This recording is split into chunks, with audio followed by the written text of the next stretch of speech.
اللہ تعالیٰ کر سکتا ہے، کوئی اس کے لیے مشکل نہیں. هو علی کل شیء قدیر، اسے ہر شے کی قدرت حاصل ہے. لیکن اصل بات جو ہے میں آپ کو بتانا چاہتا ہوں، یہ ہے سائیڈ ایشو. اصل ایشو ہے فلسطین کا جو شروع ہونے والا ہے. بھٹی دہکے گی وہاں. ظاہر بات ہے کہ اگر کوئی بہت بڑا اقدام ہو جاتا ہے فلسطینیوں کے خلاف، اور اگر واقعتاً مسجد اقصیٰ اور قبۃ الصخرہ گرا دیے جاتے ہیں، جو طوفان اٹھے گا عالم عرب میں، یہ حسنی مبارک ہوں یا شاہ خالد ہوں یا کوئی اور ہو، یہ نہیں روک سکتے اس طوفان کو. نوجوان خون اٹھے گا، غیرت اور جو بھی حمیت ہے. مسلمان ان پڑھ سے ان پڑھ اور بالکل بے دین، وہ بھی مسجد کی حرمت پر کٹ مرنے کو تیار ہو جاتا ہے. مسجد تو بنا دی شب بھر میں ایمان کی حرارت والوں نے، من اپنا پرانا پاپی ہے، برسوں میں نماز ہی بن نہ سکا. وہ چاہے کانپور کی مسجد سے مسلمانوں نے جانے دی ہے، چاہے وہ شہید گنج کی مسجد تھی مسلمانوں نے جانے دی ہے، چاہے نماز نہ پڑھتے ہو. لیکن یہ جو حرمت اور یہ جو حمیت اور یہ غیرت ہے، اس سے جو طوفان اٹھے گا یہ ہوگا اس ملحمۃ العظما، اس کی طرف پیش رفت ہو رہی. کتاب الملاحم سے احادیث کے حوالے سے کہ جن جنگوں کا حوالہ دیا حضور نے، پیشن گوئی کی ہے، اس کا نقطہ آغاز تھا خلیج کی جنگ. صدام حسین نے اسے کہا تھا یہ مدر آف وارز ہے، ام المحارب، یہ ایک جنگ نہیں ہے. اس کا نقشہ بھی حدیث میں موجود ہے، پیشن گوئی موجود تھی، اس وقت بھی ہم نے شائع کی تھی. لیکن اس میں جو جنگ اب ہونے والی وہ الملحمۃ العظما. ملحمہ کسے کہتے ہیں؟ لحم گوشت کو کہتے ہیں، اور قصائی کی دکان کو عربی میں ملحم کہتے ہیں، جہاں گوشت کے ٹکڑے کیے جاتے ہیں. آج کل مشینوں سے ہوتے ہیں، اب جو ہے وہ ہاتھ سے چھریوں سے نہیں ہوتے، لیکن ٹکڑے ہو رہے ہوتے ہیں، جسموں کے چیتھڑے اڑ رہے ہوتے ہیں. ملحمہ، یہی لفظ استعمال کیا تھا حضرت سعد ابن عبادہ نے رضی اللہ تعالی عنہ یوم فتح مکہ. ان کے دل میں تھا کہ اب ہم انتقام لیں گے ان عربوں سے، ان قریش سے. الیوم یوم الملحمہ، الیوم یوم الملحمہ، یہ کہتے ہوئے جا رہے تھے. ایک خاص کیفیت، آج ہے گوشت کے ٹکڑے اڑانے کا دن. حضور سے کہا کسی نے جا کر کے ساتھ تو یہ کہہ رہے ہیں الیوم یوم الملحمہ، الیوم یوم الملحمہ. حضور نے فرمایا نہیں، ان سے کہو جا کر الیوم یوم المرحمہ، الیوم یوم المرحمہ، آج رحمت کا دن ہے، آج تو میں ان سب کو معاف کروں گا. لا تثریب علیکم اليوم، میں تم سے وہی بات کہہ رہا ہوں جو میرے بھائی یوسف نے کہی تھی اپنے بھائیوں سے. اذهبوا فانتم الطلقاء، جاؤ تم سب کے سب آزاد. وہ ملحمہ ہے جس کو کہ حضور نے حضرت معاذ بن جبل رضی اللہ تعالیٰ عنہ سے روایت ہے، اس میں سے جو ابو داؤد میں روایت آئی ہے اس میں الملحمۃ العظما، عظما مؤنث ہے اعظم کا. آپ کہتے ہیں جنگ عظیم اول، جنگ عظیم دوم. عظیم کا باپ ہو گیا اعظم، سب سے بڑا، اور اس کا مؤنث ہے سب سے بڑی، عظما. الملحمۃ العظما، سب سے بڑی لڑائی. میرے نزدیک یہ وار کے معنی میں نہیں ہے، بیٹل کے معنی میں. انگریزی میں یہ دو لفظ علیحدہ ہے، وار، بیٹل. وار سالوں کو محیط ہوتی ہے، بیٹل کسی ایک خاص جگہ پر جو لڑائی ہوتی ہے اس کو کہتے ہیں. حضور کے اور قریش کے درمیان 6 سالہ وار تھی، جنگ تھی. لیکن battles, battle of Uhud, battle of Badr, یہ بیٹلز تھی، لڑائیاں تھیں. تو عظیم ترین جنگ شاید اس اعتبار سے نہ ہو جیسے کہ ورلڈ وار 1 اور ورلڈ وار 2، یعنی اس کی وسعت کا اتنا معاملہ نہیں اور طوالت کا نہیں. لیکن جو لڑائی جو ہے بیٹل ہونی ہے، جس کو کہ یہ لوگ، یا چونکہ میں نے کہا تھا شروع میں کہ سرما ہے میری آنکھ کا خاک حجاز و ہول قدس. نیو ٹیسٹمنٹ کی آخری کتاب ہے the book of revelation, revelation of saint John. اس میں آرمگڈون کہا گیا ہے اسے. ہر مجدون، یہ عبرانی لفظ ہے. ہر کہتے ہیں اونچی جگہ کو، سطح مرتفع. مجدون میگیڈو، میگیڈو ایک وادی ہے، مرتفع، وادی مرتفع. یہ ہے واقع لبنان، اسرائیل اور شام کے درمیان جو ٹکڑا، جو ٹرائنگل بنتی ہے، یہ ہے. یہاں پر بڑی جنگ لڑی جائے گی، اور یہ جنگ جنگ صلیب ہوگی جو کہا ہے بش نے. یہ جنگ صلیب 2nd ملینیم شروع ہوئی تھی تو پہلی صلیبی جنگ ہوئی تھی. 3rd ملینیم شروع ہوا ہے، یہ 2nd صلیبی جنگ ہے، یہ کروسیڈ ہے. اور میں اس مرتبہ امریکہ گیا تھا تو پہلی مرتبہ مجھے وہاں ایک رسالہ ملا ٹرمپٹ نام کا. یہ امریکہ کے جو بہت ایکسٹریمسٹ قسم کے پروٹیسٹنٹس ہیں، یہ ان کا رسالہ ہے، اور ان کے بارے میں اب کہا جا رہا ہے وہ کرسچین زائنسٹ ہیں. آپ شاید پہلی مرتبہ یہ لفظ سن رہے ہوں. زائنسٹ تو ہم سمجھتے ہیں یہودیوں کو، کرسچین زائنسٹ وہ ہیں جو ہیں تو عیسائی پروٹیسٹنٹس ہیں، لیکن اسرائیل کے وہ حمایتی یہودیوں سے بڑھ کر ہیں. یہ میری کسی پہلی تقریر میں شاید بہت سے حضرات کو یاد آ جائے، میں نے کہا تھا 4 سال پہلے ہمارا تنظیم اسلامی کا ایک کنونشن ہوا تھا ہیوسٹن میں، امریکہ کا جنوبی علاقے کا شہر ہے. ایک سیشن اس میں ہم نے رکھا تھا انٹرفیتھ، ایک عیسائی کو بلایا تھا، ایک یہودی بہت بڑا وہاں کا عالم ہے اس کو بلایا تھا. اس یہودی عالم نے ڈاکٹر وشوگراڈ، جو وہاں کی یونیورسٹی میں پروفیسر ایمیریٹس ہے، اس نے کہا تھا کہ یہ اسرائیل کو تو سپورٹ کر رہے ہیں عیسائی، ہم تو نہیں کر رہے. جو پریکٹسنگ یہودی ہیں وہ زیادہ اسرائیل کے حق میں نہیں تھے، یہ تو سن 67 کے بعد انہوں نے اسرائیل کو تسلیم کیا ہے. وہ تو منتظر تھے کہ ہمارا مسیحا آئے گا تو اس کی قیادت میں جنگ کریں گے، جیسے شیعہ منتظر تھے کہ مہدی موعود آئیں گے تو پھر ہم کچھ کریں گے. وہ امام خمینی نے کہا بھائی جب وہ آئیں گے آ جائیں گے، لیکن ہم کچھ راستہ کے لیے. زائنسٹ نے آگے بڑھ کر ریاست قائم کر لی، اور جب یروشلم پر بھی پورا قبضہ کر لیا تب جو ہے در حقیقت مذہبی یہودی جو ہے پھر انہوں نے اپنایا ہے، اون کیا ہے، اور نئے سیٹلمنٹس جو بھی بنے ہیں وہاں پر اسرائیل میں، اس میں اکثر و بیشتر مذہبی یہودی آیا، اور بروکلن کے علاقے سے سب سے بڑھ کر آئے ہیں، جو امریکہ میں نیو یارک کا ایک جنوبی علاقہ ہے، بہت بڑا یہودیوں کا بہت بڑا گڑھ ہے. نیو یارک کو جیو یارک بھی کہا جاتا ہے، وہ تو اصل میں مرکز جو ہے وہ تو یہودیوں کا ہے. اس حوالے سے وہاں پر جو کرسچن زائنسٹ کہلاتے ہیں وہ اسرائیل کے یہودیوں سے بھی بڑھ کر کہیں سپورٹر ہیں. بہرحال اس دوسری صلیبی جنگ کا معاملہ جو میں کہہ رہا تھا، ٹرمپٹ نامی رسالہ، اس کا ایک مضمون ہے دی لاسٹ کروسیڈ. اب یہ آخری کروسیڈ ہے جو شروع ہونے والا ہے. میں تو حیران ہوں کس قدر کھل کے وہ باتیں کرتے ہیں. رومن کیتھولکس کو وہ کہتے ہیں کہ یہ شیطان ہے، یہ پوپ شیطان ہے، یہ یورپ کو اس نے جمع کیا ہے کرسچینٹی کی بنیاد پر، اور اس میں زیادہ تر کیتھولکس ہیں. آپ کو معلوم ہے برطانیہ بڑی مشکل سے شامل ہوا ان کے ساتھ، اس لیے کہ وہ پروٹیسٹنٹ کا سردار تھا، ابھی پوری طرح نہیں ہے. یورپ جو ہے وہ رومن امپائر دوبارہ یہ کھڑی کر رہا ہے، اور در حقیقت یہ جو ہے یہودیوں سے بھی چھیننا چاہتے ہیں اسرائیل کو اور فلسطین کو، اور مسلمانوں سے بھی، اور یہ وہی کروسیڈ جو تھے اربن ثانی کے، اس کی تیاری کر رہے ہیں تاکہ وہاں پر عیسائی حکومت قائم ہو جائے، کیتھولکس کی، پوپ کی حکومت قائم ہو جائے، جیسے ایسٹ تیمور میں کر دی ہے. ایسٹ تیمور میں کون سی حکومت بنی ہے؟ Roman Catholic.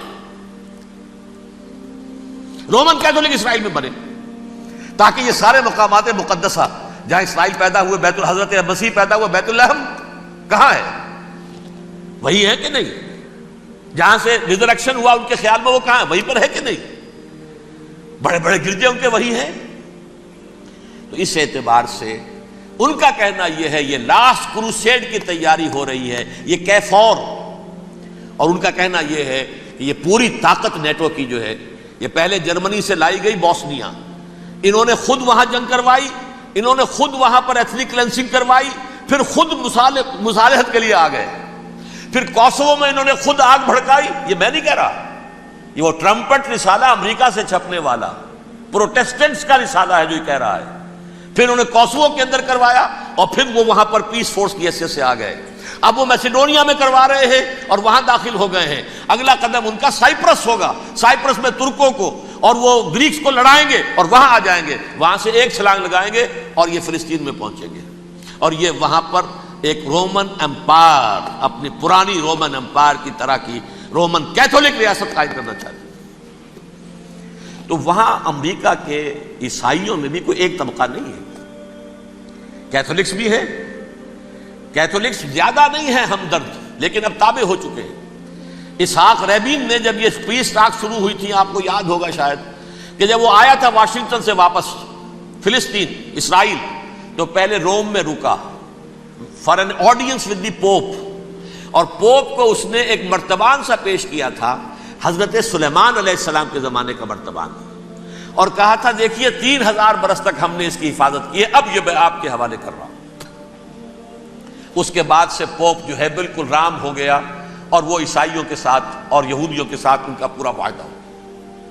اب پورا عیسائی ورلڈ جو ہے بعثت مجموعی یہودیوں کے شکنجے میں ہے۔ البتہ ان کے اندر بھی جھگڑے ہیں، جو وہاں پر وائٹ کرسچن ملیشیاز ہیں وہ ایکسٹریمسٹ ہیں کیتھولکس، ان کے نزدیک دشمن نمبر 1 یہودی، دشمن نمبر 2 مسلمان، دشمن نمبر 3 جو یورپ میں کالے ہیں، ایفرو امریکن، چاہے وہ عیسائی ہو گئے ہوں کوئی بھی ہوں، یہ 3 دشمن ہیں جن سے انہوں نے کلینز کرنا ہے، صاف کرنا ہے ان کے خیال کے مطابق امریکہ کی سوسائٹی کو، اولاً یہود، پھر مسلمان، اور پھر یہ جو کالے ہیں۔ لیکن دوسری طرف پروٹیسٹنٹس کے اندر ایکسٹریمسٹ وہ ہیں جنہیں کہا جا رہا ہے یہ کرسچین زائنسٹ ہیں، یہ اسرائیل سے بڑھ کر سپورٹرز ہیں۔ بہرحال یہ اب جنگ ہوگی، اس کا نتیجہ کیا نکلے گا یہ تو اللہ ہی جانتا ہے۔ اب میں آخری بات کی طرف آ رہا ہوں۔ آخری نتیجہ تو جو بھی کچھ اپس اینڈ ڈاؤنز آئیں گے، تلک الایام نداولھا بین الناس، آخری نتیجہ ڈراپ سین وہ یہ ہوگا کہ اللہ کے دین کا بول بالا ہوگا اور پوری دنیا پر محمد کے لائے ہوئے دین صلی اللہ علیہ وسلم کی حکومت قائم ہوگی۔ وہ گویا قیامت کی تمہید ہوگی، اس کے بعد بس قیامت آئے گی، کیونکہ مقصد کائنات، تخلیق کائنات پورا ہو جائے گا۔ پوری مخلوقات کے اندر مقصد تخلیق، کلائمیکس آف کریشن محمد الرسول اللہ صلی اللہ علیہ وسلم، دین کی تکمیل محمد الرسول اللہ صلی اللہ علیہ وسلم۔ اور اس خلافت عرضی کے لیے جو حضرت آدم کو خلافت دی گئی تھی، جب اس میں وہ خلافت پوری دنیا پر قائم ہو جائے گی، اس کا مقصد پورا ہو جائے گا، and that will be the beginning of the end. اس کے بعد قیامت ہے۔ آخری نتیجہ تو یہ نکلنا ہے۔ اس سے پہلے سزائیں ہمیں بھی مل رہی ہیں، اور یہاں میں کانٹے کی بات جو چھوڑ گیا تھا اس کو بیان کر دوں۔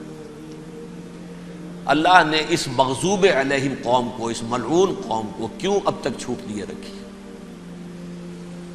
میں بتا چکا ہوں یہ بڑے عذاب کے مستحق ہو چکے تھے حضرت عیسیٰ علیہ السلام کے زمانے میں، چھوٹ دی ہے، ابھی تک ہے، بلکہ ایک مرتبہ ابھارا ہے۔ 1900 برس کے بعد ابھرے ہیں یہ، بالفور ڈیکلریشن 1917، سن 70 عیسوی کے بعد، تقریباً 1900 برس، 1850 برس تو ہے ہی کم سے کم۔ پھر creation of Israel 1948، 1967 extension of Israel, یروشلم پر قبضہ۔ یہ سارا جو ہے کیوں ہے؟ اللہ تعالیٰ اس خیر امت محمد صلی اللہ علیہ وسلم، اس کے بہترین حصے کو سزا ان ملعونوں کے ہاتھوں دے رہا ہے۔ کیوں؟ جو جرم انہوں نے کیا تھا وہی ہم نے کیا۔ انہوں نے اللہ کی کتاب کو پیٹھ کے پیچھے پھینکا، نبذ فریق من الذین اوتوا الکتاب کتاب اللہ وراء ظہورہم، ہم نے اپنی پیٹھوں کے پیچھے پھینکا کہ نہیں؟ کولونیل رول سے آزاد ہوئے، کہیں اسلامی قانون نافذ کیا، کہیں اسلامی نظام قائم کیا؟